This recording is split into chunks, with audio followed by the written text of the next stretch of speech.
This episode's made possible by Planful.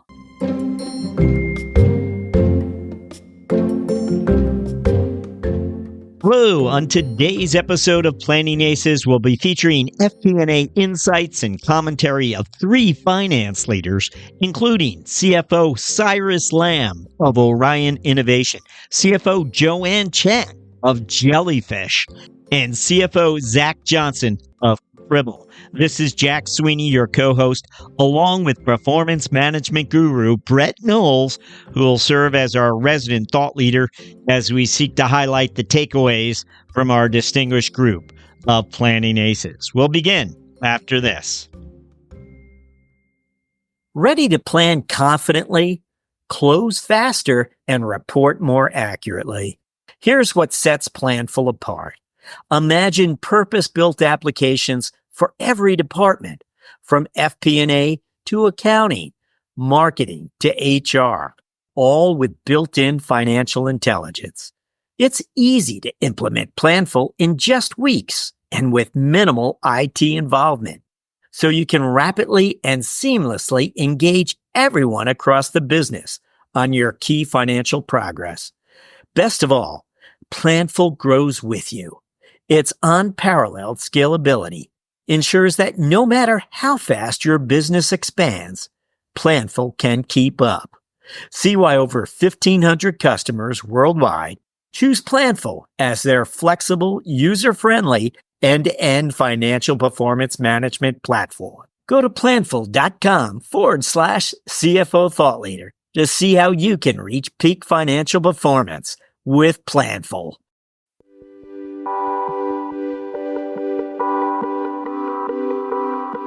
Welcome to Planning Aces. I'm here with Brett Knowles, of course, and we'll be spotlighting the FP&A best practices and strategies of three finance leaders, as usual. The episode will highlight how our three Planning Aces are partnering with sales, operations, and beyond, and aligning everything from, pricing models to resource allocation, so that their companies thrive and not just survive, I suppose. So, Brett, as always, we'll turn to you for some ironclad perspective. We're hoping you'll help us diagnose what's sort of the big story here behind the three CFO experiences we're about to hear. But up front, what do you see? What did you find? I think we're in for an interesting lesson. The theme today to me is you can either look at it as, ensuring the connection between the different functions. But what's more interesting to me is the common theme about sales, market generation, go to market. And that's always in any business, the secret sauce to success. And it's kind of fun hearing some planning aces actually talk about it and how they've grappled with managing that sales cycle. So I think it's going to be an interesting listen. Okay, well, we'll kick off then with our first planning ace, who will be Cyrus Lamb, CFO of Orion Innovation. CFO Lamb draws upon a career spanning decades in investment banking and corporate finance. The story he shares is pretty compelling. It's about how he went about resolving a misalignment in sales incentives, and how a more collaborative effort, was able to double profit margins. Here's what CFO Cyrus Lamb shared with us.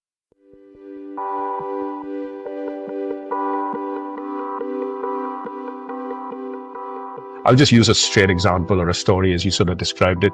In my previous job, one of the hot buttons was really, how do we pay people on their on commissions, right? Commissions can be one of those things where if you don't structure compensation right, it can drive the wrong behavior, and B, it can not be a fair sort of exchange of value between the company and the person, company and the people. And so one of the things that we found was there was a disconnect between the way in which our salespeople were paid for some of the services revenue that they were generating, not in our current business, in one of the prior companies that I worked with, And there was also a disconnect between how the delivery people were paid. So all the salespeople cared about was, hey, I got to get top line. If I get top line, I get paid. So I'm good. And all the delivery people cared about was, I want to put as many people as possible on this job so my utilization metrics look good and everything else looks good, right? So there was this disconnect where the salesperson would be like, hey, I'm going to try and get some more revenue, but the delivery guy is trying to load as much cost as possible. So what happens in the middle, once I've paid commissions to everyone, it could be that we might have, loss-making projects that have not been well thought out. So we thought about that as a team, and we're like, okay, what's the ideal, right? The ideal is what we want to give people is the ability to earn the same amount of money or more, but we want them to give us something. So we told the sales guys, listen, we're going to get you metrics around everything, and you're going to be able to trust them because we're going to publish them. It's going to be transparent, and we want you guys to be involved in this. But what we want you to do is go and sell as much revenue, but sell it at the right profit margin. Like sell it with the right people, consult with delivery, make sure that delivery buys into what you're selling and price it correctly. And then if you have pricing leverage with your client, go get a little more. If you can do that and you get to the target margin, we'll give you more, a little bit more than what you were getting before. But if you can get a higher margin, we'll share more with you. No problem. But if you get it at a lower margin, we're going to take money away from you. So it wasn't just all give. It was like, hey, you guys, we're all adults. They're all pretty smart guys.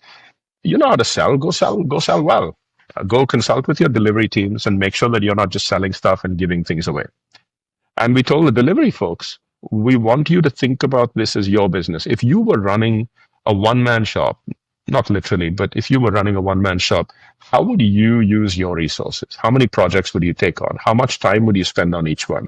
And think about those metrics. And then we had the systems built already that allowed everyone to see the data completely transparently. So there was full trust in what we were providing them from a finance team perspective, which was absolutely critical, because imagine if I put all these things in and then the data just wasn't there, or the data did not make sense. There would be a lack of trust. There would be a complete breakdown in how the businesses were aligned. And so finance was completely transformative in that moment. And I wouldn't say it was just finance. It was finance and operations, delivery, the sales team, the sales leadership, our CEO and the COO, all of us working together to put these plans together. And what happened, the net result, right? So you'd be like, so what? What's the big deal with that? What happened is when I joined the business, our margins on one part of our business were roughly 20%. And by the time we sold the business last year, they were double that. So significant increase in overall GP in that business line. And by the way, this was with us paying more commissions than we would have paid, because we got salespeople aligned well. And every year we would pay more to the delivery folks as well. So it just took away all sorts of issues from the business about, hey man, inflation's up. I need to get my eggs and I need 3% more. It's like, no, you got 15% more on your bonus last year because you did so well. Keep doing that. Now, if you want to take on more responsibility and you want to move up in life and you want to get a promotion and you want to, so let's have that conversation. So that was a clear transformative or strategic moment for me, that finance plays a role in the future of the business way more than we think it does. And if we're not participating in that, we're just along for the ride, and that is not good.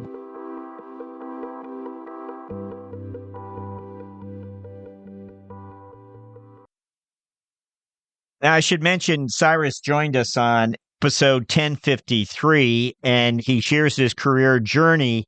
And I thought he did a great job of explaining how some of his past experiences came forward and helped him address or tackle the misalignment. Anyway, it sort of comes full circle in the episode. But Brett, what did you make of all of what Cyrus covered here? Well, it's an interesting conversation. What we've learned over the years is the closer you are to the customer, the easier it is to measure performance. So obviously sales is at the blunt end of this thing. And so there's always a whole bunch of data that's required and available. When he talks about, and he uses the term the fair exchange. And I think that's a great term to use. The compensation system we find in most organizations is not linked to the strategy. What's that look like? Let's say you've got a new product launch, and what you're really trying to do is get new customers to try this new product. You're not really worried about revenue in the first quarter or first half year. I'm just worried about people using this new platform. Then I'll worry about revenue later. So what does that look like? It looks like for the first couple of quarters, I'm not worried about the sales dollars and compensating for the sales dollars. I really am worried about getting new names or getting penetration in your account. The dilemma is if the compensation model is all based on revenue, or more importantly, my quarter end report to the board is looking for that revenue number. What ends up happening is the salesperson, instead of getting that new platform implemented, goes for whatever's going to drive most revenue that quarter, because that's what the compensation says. That's what, the investors want. So, the strategy says we're going to get the platform implemented in, 100 sites. They're actually still going for revenue. And so now we have that disconnect between what the strategy calls for and likely the long-term success of the business and the short-term. The example I always think of is, think back when the iPad first came out. So you're working in an Apple store. I can sell a desktop computer, easy peasy lemon squeezy, because everyone gets it. iPad, on the other hand, looks like a big iPhone with no applications. And so, but we know that's, the long-term future of the company. That's that discrepancy between getting the platform out there and getting sales revenue. Obviously, getting iPads out there is better for the long-term viability of Apple. But that quarter, if they're compensated revenue, that's not where the salespeople And I guess, spend their time. misalignments are very common because as companies evolve, there's a chance that things become misaligned every month, every week. So what he was sharing, I think, can be widely appreciated. Well, and it could be just because I'm a bad listener, but I went through the recording a couple of times. He talks about how by adjusting the sales compensation system, he moved it from, and of course, if you remember his stories about how sales is driving revenue, but the support people are adding cost because they're trying to improve the revenue line for their department, which is against corporate strategy. I mean, that's that example of the strategy disconnect. So he moves the profitability from 20% up to 40% by the compensation structure. But I'm not sure I've heard or understood how we reconcile the tension between the sales force wanting to get revenue dollars and the support team or installation team, implementation team needing to get dollars allocated to them for the implementation work that they're doing. Did you catch how we reconcile those two things? Okay. Wasn't my listening skills. So, the issue is somehow or the other that was done. And, for your listeners, that's the same issue. How is it we have what appears to be conflicting objectives of different departments, get them aligned towards that overall North Star, in this case, profitability. And it is all a cost allocation game. In other words, there's no accounting regulation that says I need to allocate money to the support team, or I need to deduct that from the sales commission, or, economic cost per unit, whatever it might be. So we make up these rules for ourselves, and then they become self-constraining. They drive the wrong decisions. No different than my earlier example of commissions versus wanting to get the platform out there. Here I've got two departments that are both with targets that in concept individually are the right decision, but in conjunction with each other are driving the wrong direction. It seemed to me that a misalignment would be less common inside SaaS organizations today, just given how they have this visibility. They enjoy greater visibility, different metrics. Would you agree with that thesis? It's not too bold, I don't think. Well, I would expand that a bit to say that our accounting systems are clearly significantly outdated. Again, accounting systems were set up in the agricultural era when I'm translating tangible assets to tangible assets. So I'm changing fields into crops, crops into sheep, sheep into wool, wool into sweaters, tangible assets. And that's how our accounting systems are set up with things like depreciation. When we get into the knowledge creating era, which we are in now, more value comes from, sharing knowledge than from sharing tangible assets. The accounting systems fall apart. So things like this, your podcast is free. That doesn't mean it doesn't add any value. Merely the accounting system cannot see the value this adds. So, our journey has always been about how is it we truly take a look at the value that an organization's creating. Google's a great example, right? When they did their IPO, they didn't have 1 single cent of revenue, but everyone who bought stock understood there should be a relationship between eyeballs, the amount of time people are using the Google tools, and the ability to generate revenue through advertising and so on. Now, clearly we've seen that was the case, but at a moment in time, it showed the discrepancy between the accounting system and how businesses should really be valued. And that's a gap often between book value and the actual value of the asset. So, coming back to the conversation here is the accounting systems have failed us for a long time, but we could fake it. With SaaS companies, the gap got so huge that we couldn't fake it anymore. We had to come up with new accounting structures, new ratios, new formulas like, ARR that didn't exist before in order to more accurately capture the value stream associated with the business. So my argument is yes, and they better accommodate SaaS companies, but also other companies as well. So things like, an economic unit or the rule of 40s, we didn't worry about before. They sort of emerged to the SaaS world because of the huge amount of intangible assets involved. Now they're going back into blue chip companies as better ways to take a look at the accounting structures. Still don't map what's really going on, but at least we close the gap for a while. Well, we'll tee up our next planning ace then, who will be Joanne Cheng, CFO of Jellyfish. Now, Joanne has built her career inside several startups. And when she joined Jellyfish as its CFO, she is really the architect and the builder of the finance function there, right from the ground up. So she comes with a great amount of perspective. This is Joanne Cheng.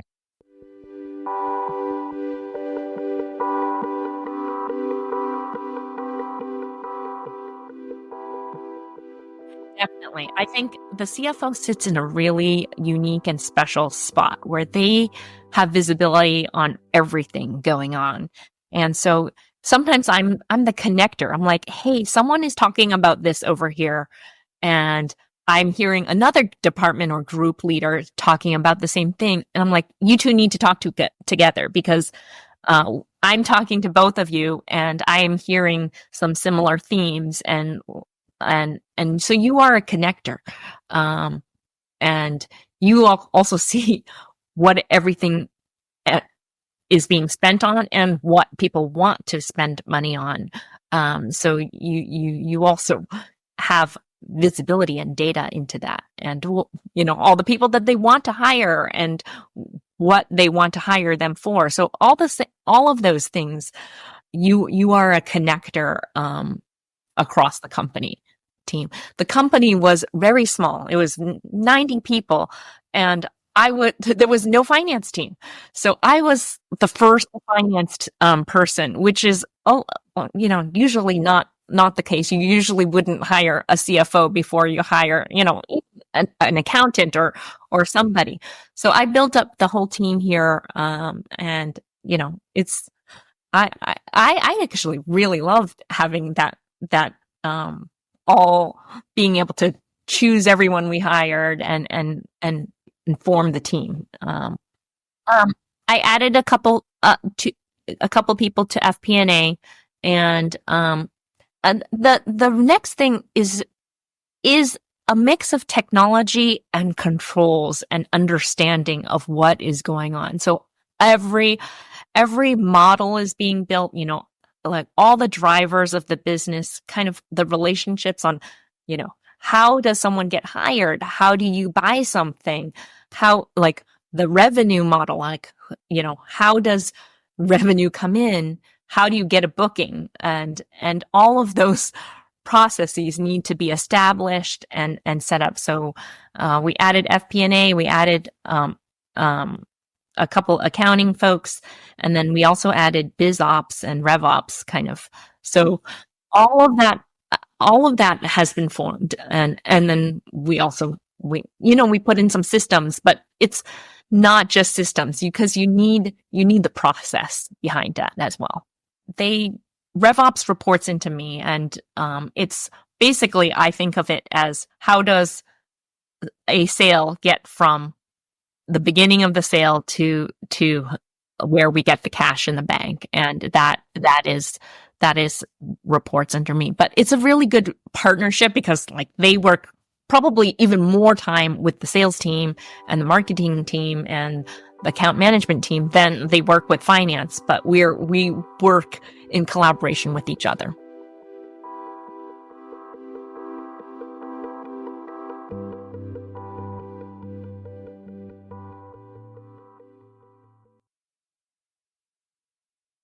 I love how Joanne illustrates how the finance leadership is really about being the connector or the unifier, where finance integrates with sales, marketing, and ops.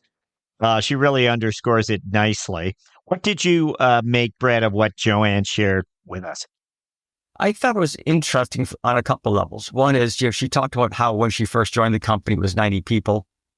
We see this transition that happens sometime between, I'm going to say 50 people and 150. So 99's in the sweet spot there, where the entrepreneur can no longer put their arm around the business. And all of a sudden they need ways to better explain, extend their strategy, but also share the load. So her comment about, wasn't it unusual for them to hire a CFO at this point? That's an example of sharing the load. Obviously, the entrepreneur used to do that, or the entrepreneur's husband or wife, whoever, did the accounting structures. Now we're going to offload that to a professional. So she saw it to be unusual, but I think that's a pretty common footprint that we see one way or the other. It could be I'm hiring a professional salesperson, a professional marketing person, a professional accounting, but at that point, suddenly things break. The other thing is, at 99 people, you often bump into everyone at the coffee pot in the morning, back in the good old days when you go in the office. And you kind of knew everyone. And I often describe that transition point as when the entrepreneur is walking down the hallway, someone's coming the opposite direction that you don't recognize. You didn't hire them. You don't know their wife, their kids, their dog. And suddenly you realize that you're out of control. And so that's, a symptom that you would see or feel as you're in that transition moment. So that whole idea of CFO being a connector is that logical extension. Now that it's beyond what the entrepreneur can put their arms around, how do I connect it? Well, there's only 3 departments that talk to everyone: HR, IT, and finance.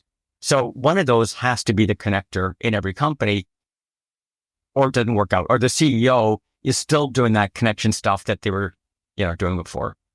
So again, that's a logical extension from how the business has grown. CFO as a connector makes a bunch of sense. And even her story that she moved towards, which is, taking a look at how does sales move, right from the sale all the way through the cash, right? So the order to cash cycle goes across multiple departments, and often it's a white space in between them. A white space is a term coined by Roller and Brace, which talks about the handoff between department to department. And that's often where things fall apart, right? The example there is, your passport takes 2 weeks to get them to you, but they only spend about 2 hours. Everything else is going from one department to the next department as it goes through the validation, printing, distribution process. Anyways, so the idea of the CFO being the connector, and the idea of taking a look at a value stream, order to cash, as one process or one cycle across all the departments, is a great way to uncover both the waste, the discrepancy as a handoff, but also the discontinuity. In the example that Cyrus had, that discontinuity showed up between sales looking for revenue and the implementation team looking for implementation hours to make their department look good. So if you look at it as one system, not a series of departments, you begin to understand and see those discrepancies. And as a connector, you try to iron those bizarre decisions out. And I'm pausing there because what we're trying to do is optimize that process. And so I'm going to set up the best equation for sales, a different equation for implementation, a different equation for product development, and they don't work homogeneously across the system. So again, Joanne's a good example of how our FP&A processes evolve and what you'll see as they grow and what you should do to help combat them. Well, before I tee up the next planning ace, let me just mention that Joanne Cheng's episode was episode number 1055 on CFO Thought Leader. Again, she has a really interesting early chapters that allowed her to get inside some of these cutting edge companies.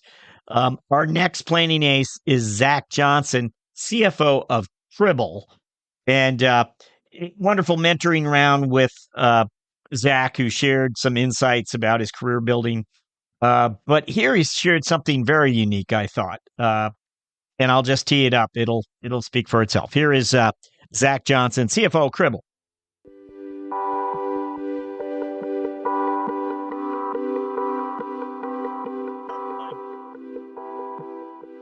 Yeah, so I kind of I really look at the business in kind of three key areas, and I kind of really drive the company accordingly, which is I call them my 3 Ps, which is precision, predictability, and performance. And when I say precision, it means we continue to close more accurately, faster, while also being able to deliver a clean audit. Predictability, reducing the margin between what we deliver and what we expect, right? So that means continuing to work with go-to-market teams on pipeline, capacity planning, and making, measurable impacts to the business and that are repeatable. And then performance, continuing to execute over an extended period of time at a high level.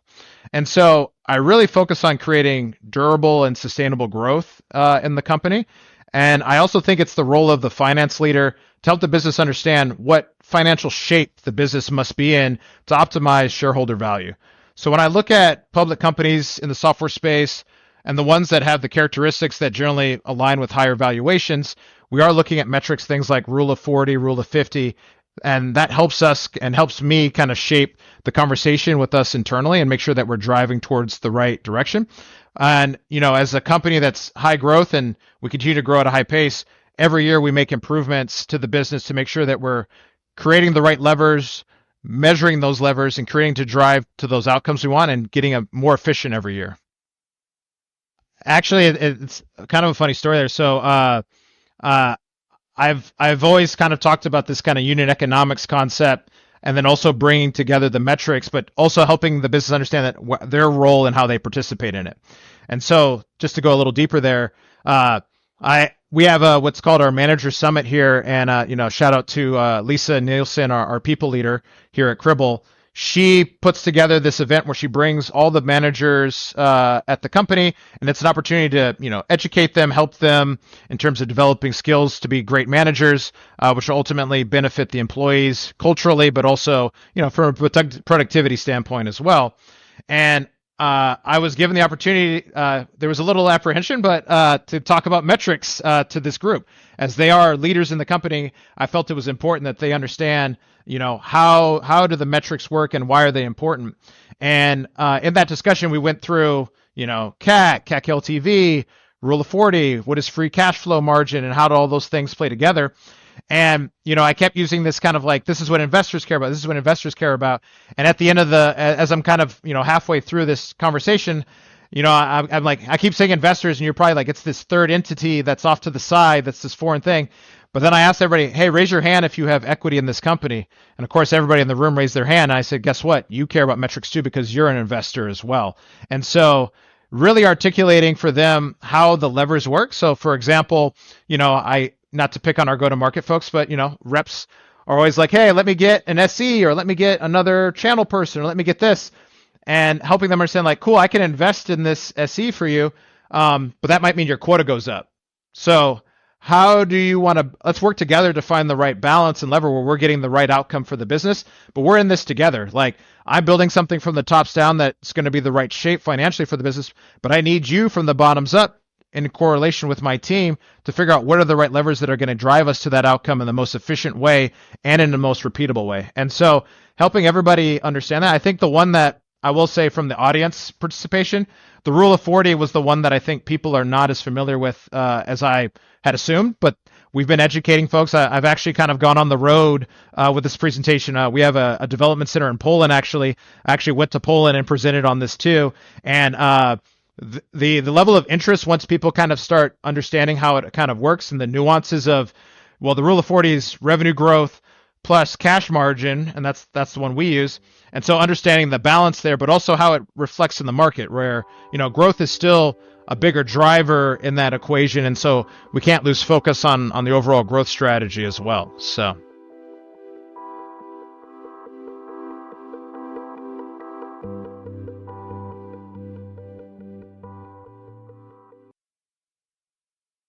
Okay, well, it was great to have Zach Johnson with us on the show. I love how he talked about how he educates employees on how the metrics impact their own equity and the company's trajectory together. Thought that was really insightful. We're always competing for mind share. And I bet you if you talk to most people in the organization, they would get his 3 Ps. Because they make sense. It's easy to remember. Most of your work fits into one of those categories. And it's a good filter. Like if what I'm doing doesn't fit one of those 3 Ps, why am I doing it? So, I like that. And that thinking of his, as you said, got repeated throughout his conversation, that ability to, weave it together.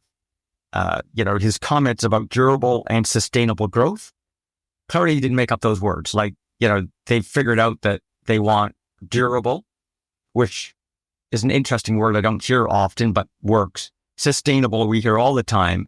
But when you've got the durable component with it, it just adds that extra dimension. I also like the way he moved into what, we used to call open book management, Jack Stock's idea of just teach people how to think about accounting and what it looks like. And his, as you say, rule of 40, rule of 50, his unit economics, those are all good foundational building blocks to train every employee on, no matter where they are. He had an advantage, the story of helping people understand that they're actually the investor that he's trying to please. Even if you don't physically have an investment in the company, you're still invested in it. In other words, if you don't do your job and the company fails, you don't have a job. So it might not be a stock you're getting back, it's just your paycheck, but we're all invested in the companies that we work in.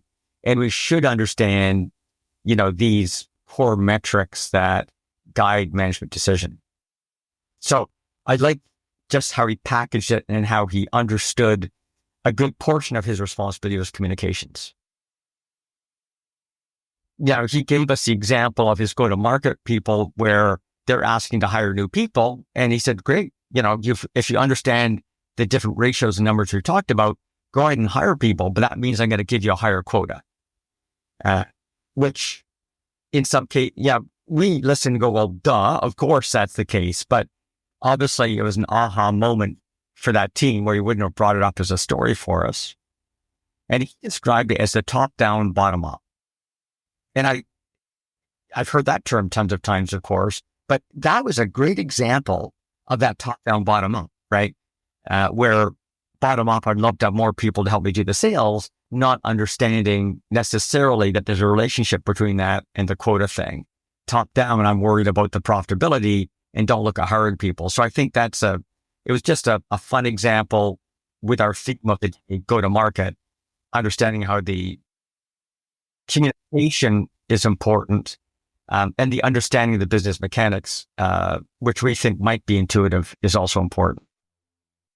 And I once more get to ask you to identify your takeaways from these 3 planning aces. What would those be?